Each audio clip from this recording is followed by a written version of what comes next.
देखो यार, अगर तुम लोग टीएनए के फैन हो तो ये वीडियो तुम्हारे लिए होने वाली है, क्योंकि गाइस स्कॉट डुमोरी की टीएनए को लीव करने के बाद अब यहाँ पर टीएनए का one of the biggest superstar company को लीव कर रहा है। एईडब्ल्यू में वुमेन डिवीजन के कॉन्टिनेंटल क्लासिक टूर्नामेंट को लेकर एईडब्ल्यू के मेजर प्लान सामने आ रहे गए। डब्ल्यूडब्ल्यूई और एईडब्ल्यू में डिफरेंस को लेकर आरबीडी का काफी बड़ा स्टेटमेंट आ चुका है। टीएनए रेसलिंग के मैनहट्टन सेंटर में रिटर्न करने को लेकर बैक स्टेज से बहुत बड़ी अपडेट आ रही है। एईडब्ल्यू में रेसलर्स के कॉन्ट्रैक्ट ऑफर को लेकर बैक स्टेज से बहुत ही बड़ी अपडेट आ चुकी है। तो गाइज वहीं जैक सेब्रे जूनियर के एनजेपीडब्ल्यू में फ्यूचर को लेकर जैक सेब्रे जूनियर का एक और बड़ा स्टेटमेंट आ रहा है। तो गाइज चलिए बिना किसी देरी के शुरू करते हैं इस वीडियो को। और गाइज सबसे पहले बात करेंगे एईडब्ल्यू के कॉन्ट्रैक्ट ऑफर की। वेल बात करें अगर यहाँ पर एईडब्ल्यू के कॉन्ट्रैक्ट ऑफर की, तो गाइज ये बात तो हम सभी लोगों को मालूम है। पिछले 3 महीनों में एईडब्ल्यू कंपनी ने रेसलिंग इंडस्ट्री के 3 सबसे बड़े सुपरस्टार विल ऑस्प्रे, काजुचिका ओकाडा और मर्सिडीज मोन, इन तीनों को कंपनी में साइन कर लिया है। और गाइज वैसे तो डब्ल्यूडब्ल्यूई भी इन तीनों को साइन करना चाहती थी, बट गाइज क्योंकि टोनी खान ने इन तीनों को डब्ल्यूडब्ल्यूई के मुकाबले ज्यादा पैसे दिए हैं, तो गाइज इसीलिए इन तीनों ने डब्ल्यूडब्ल्यूई के ऑफर को ठुकराकर एईडब्ल्यू कंपनी को ज्वाइन किया है। और गाइज अब यहां पर इस चीज को लेकर रिपोर्ट आ रही है कि पॉसिबली 2024 में आने वाले टाइम के अंदर टोनी खान और भी काफी सारे बड़े सुपरस्टार को साइन करने वाले गए। और गाइज यहां पर पिछले 5 सालों के मुकाबले एईडब्ल्यू कंपनी इस साल उनके बजट को और भी ज्यादा रेज करने वाली है, क्योंकि गाइज यहां पर एईडब्ल्यू कंपनी को यह बढ़िया से मालूम है कि उन्हें यहां पर बहुत जल्द वार्नर मीडिया के द्वारा एक मोटा टीवी डील मिलने वाला है। और गाइज क्योंकि टोनी खान को बहुत ही जल्द मोटे पैसे मिलने वाले हैं, तो गाइज इसीलिए टोनी खान अब 2024 के अंदर पैसा काफी ज्यादा इन्वेस्ट करने वाले गए। और गाइज यहां पर एईडब्ल्यू के बैक स्टेज से ये अपडेट आ रही है कि करंटली यहां पर रेसलिंग इंडस्ट्री में जो भी बड़े फ्री एजेंट है उन रेसलर्स को साइन करने के लिए टोनी खान यहां पर 7 फिगर डील ऑफर कर रहे गए, जो कि $1 मिलियन के अंदर आता है। और गाइज यहां पर डब्ल्यूडब्ल्यूई कंपनी जब भी यहां पर किसी न्यू रेसलर को साइन करती है, तो गाइज यहां पर 95% रेसलर्स को एनएक्सटी में भेजा जाता है, जहां पर इन रेसलर्स को एनएक्सटी में लाने के लिए डब्ल्यूडब्ल्यूई मुश्किल से 1 लाख से 2 लाख का ऑफर देती है। और गाइज अगर यहां पर रेसलर्स को मेन रोस्टर पर भी लाया जाता है, तो गाइज डब्ल्यूडब्ल्यूई के बाहर के मेन रोस्टर पर आने के बाद उन रेसलर्स को शुरुआत में 5 लाख से 8 लाख की सैलरी मिलती है। और गाइस डब्ल्यूडब्ल्यूई में रेसलर्स के ज्वाइन करने के बाद उनको यहां पर वीकली बेसिस पर परफॉर्मेंस सेंटर में काम करना पड़ता है, तो वहीं डब्ल्यूडब्ल्यूई के लाइव इवेंट और वीकली शो के ऊपर उन्हें यहां पर काम करना पड़ता है। बट गाइस एईडब्ल्यू कंपनी के अंदर जब यहां पर टोनी खान रेसलर्स को कॉन्ट्रैक्ट ऑफर कर रहे गए, तो गाइस टोनी खान रेसलर्स को लाइट शेड्यूल के साथ साथ डब्ल्यूडब्ल्यूई के एनएक्सटी के मुकाबले 5 गुना ज्यादा पैसे ऑफर कर रहे गए। और गाइस यहां पर इस चीज को लेकर अपडेट आ रही है कि एईडब्ल्यू कंपनी के मोटे पैसे और लाइट शेड्यूल की वजह से अब यहां पर रेसलिंग इंडस्ट्री में लगभग जितने भी फ्री एजेंट हैं, अगर उन फ्री एजेंट्स को लेकर एईडब्ल्यू और डब्ल्यूडब्ल्यूई के बीच में बिडिंग वॉर होती है, तो गाइस 90% रेसलर डब्ल्यूडब्ल्यूई को छोड़कर एईडब्ल्यू कंपनी को ज्वाइन करने वाले गए। क्योंकि गाइस यहां पर रेसलर्स अगर एईडब्ल्यू को ज्वाइन करते गए, तो उन्हें यहां पर डब्ल्यूडब्ल्यूई के मुकाबले कम काम करना पड़ेगा, और एईडब्ल्यू के अंदर उन्हें यहां पर डब्ल्यूडब्ल्यूई के मुकाबले 5 गुना ज्यादा सैलरी मिलेगी। और गाइस यहां पर टोनी खान के हैवी इन्वेस्टमेंट की वजह से पॉसिबली 2024 के अंदर टोनी खान पॉसिबली कुछ और बड़े फ्री एजेंट को साइन करने वाले गए। वेल गाइस देखना बहुत ही दिलचस्प होने वाला है कि टोनी खान रेसलिंग इंडस्ट्री में फ्री एजेंट को साइन करने के लिए $1 मिलियन का ऑफर देकर पैसे को जो पानी की तरह बहा रहे गए, टोनी खान इन पैसों को कैसे वसूल करते गए। क्योंकि गाइस एक बात की तो मैं गारंटी लेता हूं कि जिस तरीके से टोनी खान 2024 में पैसे इन्वेस्ट करने वाले गए, अगर यहां पर उसके बाद 2024 के एंडिंग के ऊपर वार्नर मीडिया से टोनी खान को कम से कम $150 मिलियन की टीवी डील नहीं मिलती गए, तो गाइस एईडब्ल्यू कंपनी आने वाले लंबे टाइम तक प्रॉफिट तो बिल्कुल भी नहीं बनाने वाली गए। बट गाइस चलिए फिलहाल आगे बढ़ते और बात करते हैं टीएनए के one of the biggest superstar Josh Alexander की। वेल बात करें अगर यहां पर जॉश अलेक्जेंडर की, तो गाइस ये बात तो हम सभी लोगों को मालूम है, जॉश अलेक्जेंडर आज के टाइम पर टीएनए के one of the biggest superstar है। बट गाइस अब यहां पर जॉश अलेक्जेंडर ने सोशल मीडिया के ऊपर फाइनली इस चीज को कंफर्म कर दिया है कि वो यहां पर टीएनए को लीव कर रहे गए। और जॉश अलेक्जेंडर का जो टीएनए कॉन्ट्रैक्ट है वो यहां पर बहुत ही जल्द एक्सपायर होने वाला है।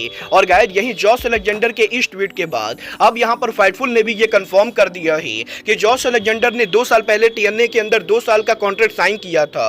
और गाइस यहां पर जॉश अलेक्जेंडर ये एक्सपेक्ट कर रहे थे कि स्कॉट डुमरे जॉश अलेक्जेंडर की सैलरी को बढ़ाएंगे।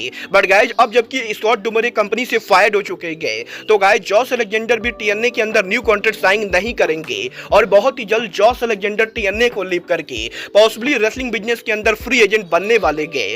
वेल गाइस, देखना बहुत ही दिलचस्प होने वाला है कि आखिर यहाँ पर जॉस अलेक्जेंडर किस कंपनी को ज्वाइन करते गए, क्योंकि गाइस टीएनए के बाहर दो ही ऐसी कंपनी गए जो यहाँ पर जॉस अलेक्जेंडर को अफोर्ड कर सकती गए, और वो दोनों WWE और AEW गए। और गाइस, यहाँ पर WWE और AEW में से अब यहाँ पर देखना दिलचस्प होने वाला है कि जॉस अलेक्जेंडर इन दोनों में किस कंपनी को ज्वाइन करते गए। बट गाइस, चलिए फिलहाल आगे बढ़ते और बात करते हैं AEW के कॉन्टिनेंटल क्लासिक टूर्नामेंट की। वेल, बात करें अगर यहाँ पर AEW के कॉन्टिनेंटल क्लासिक टूर्नामेंट की, तो गाइस ये बात तो हम सभी लोगों को मालूम है, AEW कंपनी ने लास्ट ईयर उनके मेन डिवीजन को लेकर इनॉग्रल कॉन्टिनेंटल क्लासिक टूर्नामेंट किया, जिस टूर्नामेंट को जीतकर एडी किंगस्टन AEW के पहले ट्रिपल क्राउन चैंपियन बने। बट गाइस, यहीं अब AEW के 2024 के कॉन्टिनेंटल क्लासिक टूर्नामेंट को लेकर बैक स्टेज से बहुत बड़ी अपडेट आ रही है, जहां पर AEW के बैक स्टेज से ये अपडेट आ रही है कि AEW इस साल मेन डिवीजन का कॉन्टिनेंटल क्लासिक टूर्नामेंट तो करेगी ही, बट गाइस साथ में AEW कंपनी इस साल वुमेन डिवीजन के अंदर भी कॉन्टिनेंटल क्लासिक टूर्नामेंट करने वाली है। और करंटली यहां पर AEW के बैक स्टेज के ऊपर AEW के वुमेन डिवीजन के कॉन्टिनेंटल क्लासिक टूर्नामेंट को लेकर AEW के मैनेजमेंट के बीच में डिस्कशन चल रहा है। और गाइस, पॉसिबली इस साल AEW की तरफ से हमें यहां पर मेल डिवीजन और फीमेल डिवीजन दोनों की तरफ से कॉन्टिनेंटल क्लासिक टूर्नामेंट देखने को मिलेगा। वाला आप लोग AEW के वुमेन डिवीजन के अंदर कॉन्टिनेंटल क्लासिक टूर्नामेंट देखना चाहते हो या नहीं, आप लोग मुझे कमेंट करके बताइए। बट गाइस, चलिए फिलहाल आगे बढ़ते हैं और बात करते हैं WWE hall of famer RBD की। वेल गाइस, ये बात तो हम सभी लोगों को मालूम है, करंटली यहाँ पर RBD AEW कंपनी के साथ काम कर रहे गए। और गाइस, यहाँ पर अप्रैल के अंदर RBD AEW पर दोबारा रेसल करने वाले गए। और यहीं AEW और WWE दोनों कंपनी पर काम करने के बाद अब फाइनली RBD ने इन दोनों कंपनी के डिफरेंस को लेकर बात की गई, जहाँ पर RBD का ये कहना है कि WWE के अंदर काम करना AEW के मुकाबले काफी टफ होता है, क्योंकि गाइस WWE के अंदर काम करने के लिए रेसलर्स को अरीना में करीबन 4 से 5 घंटे पहले अराइव होना पड़ता है। और गाइज, इसके बाद WWE के और राइटर और प्रोड्यूसर के ऑफिस के बाहर खड़ा होकर रेसलर्स को अपने स्क्रिप्ट का इंतजार करना पड़ता है। और गाइज, WWE के मैनेजमेंट के अंदर काम करना WWE के रेसलर्स के लिए बहुत ही टफ बिजनेस है, क्योंकि गाइज उन्हें यहाँ पर हर चीजें याद करनी पड़ती है। और गाइज, WWE के बैक स्टेज के ऊपर इन चीजों की वजह से काफी बार रेसलर काफी फ्रस्ट्रेटेड होते गए, क्योंकि गाइज काफी बार हायर मैनेजमेंट के ऑफिस के बाहर रेसलर्स को लंबी लाइन लगाकर खड़ी होनी पड़ती है। बट गाइज, यहाँ पर AEW के अंदर AEW कंपनी के अंदर ऐसा बिल्कुल भी नहीं होता है। और गाइज, क्योंकि AEW कंपनी राइटर्स को हायर नहीं करती है, तो गाइज इसीलिए AEW के प्रोमोज के लिए AEW के रेसलर्स को कोई भी लाइन लगानी नहीं पड़ती है। और गाइज, RBD के WWE में 10 साल से भी ज्यादा काम करने के बाद RBD डेफिनेटली ये कहना चाहेंगे कि वो यहाँ पर AEW के अंदर WWE के मुकाबले ज्यादा रिलैक्स फील करते गए, और वो यहाँ पर AEW में काम करना ज्यादा पसंद कर रहे गए। वेल गाइज, ये बात तो हम सभी लोगों को मालूम है, AEW और WWE के अंदर यहाँ पर स्क्रिप्ट को लेकर काफी बड़ा डिफरेंस है। और गाइज, डेफिनेटली यहाँ पर रेसलर्स के लिए AEW में काम करना WWE के लिए ज्यादा आसान है। बट गाइज, चलिए फिलहाल आगे बढ़ते और बात करते हैं TNA के मैनहट्टन सेंटर में रिटर्न होने की। वेल, बात करें अगर यहाँ पर TNA रेसलिंग की, तो गाइज ये बात तो मैं आपको ऑलरेडी बता चुका हूँ कि TNA रेसलिंग यहाँ पर अप्रैल महीने के अंदर पाम अरीना के अंदर लॉस वेगास में उनका रिटर्न करने वाली थी। और गाइज, जिस अरीना में TNA ने उनका पहला शो किया था, उस अरीना के अंदर TNA अप्रैल के अंदर उनका रेबेलियन पेपर व्यू करेगी। बट गाइज, अब यहाँ पर TNA के रेबेलियन पेपर व्यू को लेकर TNA के ओरिजिनल प्लान सामने आ रहे गए। वेल गाइज, बैक स्टेज से ये अपडेट आ रही गए कि स्कॉट डुमोरे की कंपनी से फायर होने से पहले स्कॉट डुमोरे TNA के रेबेलियन पेपर व्यू को हमें यहाँ पर मैनहट्टन सेंटर के अंदर कराते हुए दिखाई देने वाले थे। और गाइज, स्कॉट डुमोरे ये चाहते थे कि अमेरिका की one of the most famous indoor arena Manhattan Center के अंदर TNA रेसलिंग उनका रिटर्न करे। बट गाइज, अब जबकि स्कॉट डुमोरे फायर हो चुके गए, तो गाइज TNA रेसलिंग ने मैनहट्टन सेंटर के आइडिया को ड्रॉप कर दिया है। और अब यहाँ पर TNA रेसलिंग उनके रेबेलियन पेपर व्यू को एक बार फिर से पाम अरीना के अंदर करने वाली गए। बट गाइज, यहाँ पर इस चीज को लेकर अपडेट आ रही है कि TNA रेसलिंग पॉसिबली आगे चलकर 2024 के अंदर उनके साल का one of the biggest pay per view bound for glory या फिर स्लैमवर्सरी पेपर व्यू को पॉसिबली मैनहट्टन सेंटर के अंदर बुक करेगी। और गाइज, पॉसिबली इस साल के अंदर हमें यहाँ पर TNA wrestling hammer stone ballroom के अंदर रिटर्न करती हुई दिखाई देगी। होगी। वेल गाइज, मैं तो डेफिनेटली यहाँ पर हैमरस्टोन बॉलरूम के अंदर रेसलिंग शो को दोबारा देखना चाहूंगा, क्योंकि गाइज मुझे पर्सनली ये अरीना काफी ज्यादा पसंद है। बट गाइज चलिए फिलहाल आगे बढ़ते और बात करते हैं जैक सेब्रे जूनियर के एनजेपीडब्ल्यू में फ्यूचर की। वेल ये बात तो हम सभी लोगों को मालूम है, काजुचिका ओकाडा, विल ऑस्प्रे जैसे रेसलर्स के लीव करने के बाद करंटली यहाँ पर एनजेपीडब्ल्यू के फॉरेन एक्सपेंशन के लिए जैक सेब्रे जूनियर सबसे बड़ा नाम है। और यहीं अभी सप्ताह जैक सेब्रे जूनियर के लेटेस्ट इंटरव्यू के अंदर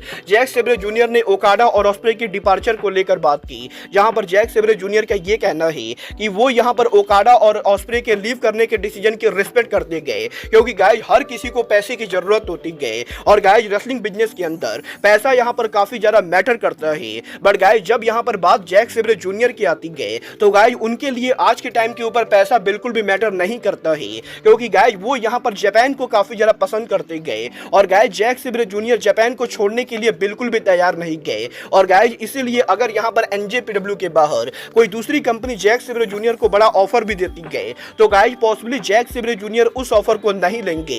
और गाइज जैक सेब्रे जूनियर का यह कहना है कि एनजेपीडब्ल्यू कंपनी अगर यहां पर जैक सेब्रे जूनियर को एक अच्छा खासा कॉन्ट्रैक्ट देती गए और गाइज एनजेपीडब्ल्यू के अंदर जैक सेब्रे जूनियर को टॉप स्टार की तरह ट्रीट किया जाता है तो वो यहां पर एनजेपीडब्ल्यू कंपनी के साथ लाइफ टाइम कॉन्ट्रैक्ट साइन कर सकते गए। और गाइज यहां पर जैक सेब्रे जूनियर का यह कहना है कि वो यहां पर एनजेपीडब्ल्यू कंपनी को यह प्रॉमिस दे सकते गए कि वो उनका पूरा रेसलिंग करियर एनजेपीडब्ल्यू के अंदर बिताएंगे और वो यहां पर एनजेपीडब्ल्यू के अंदर आने वाले पूरे सालों के लिए उनके करियर को डेडिकेट कर देंगे। वेल देखना बहुत ही दिलचस्प होने वाला है कि जैक सेब्रे जूनियर के खुलेआम एनजेपीडब्ल्यू के लाइफ टाइम काम करने की बात करने के बाद आखिर यहां पर न्यू जापान की मैनेजमेंट जैक सेब्रे जूनियर को मल्टी ईयर के कॉन्ट्रैक्ट में साइन करती है या नहीं, क्योंकि गाइस यहां पर जैक सेब्रे जूनियर का एनजेपीडब्ल्यू कॉन्ट्रैक्ट भी बहुत ही जल्द एक्सपायर होने वाला है।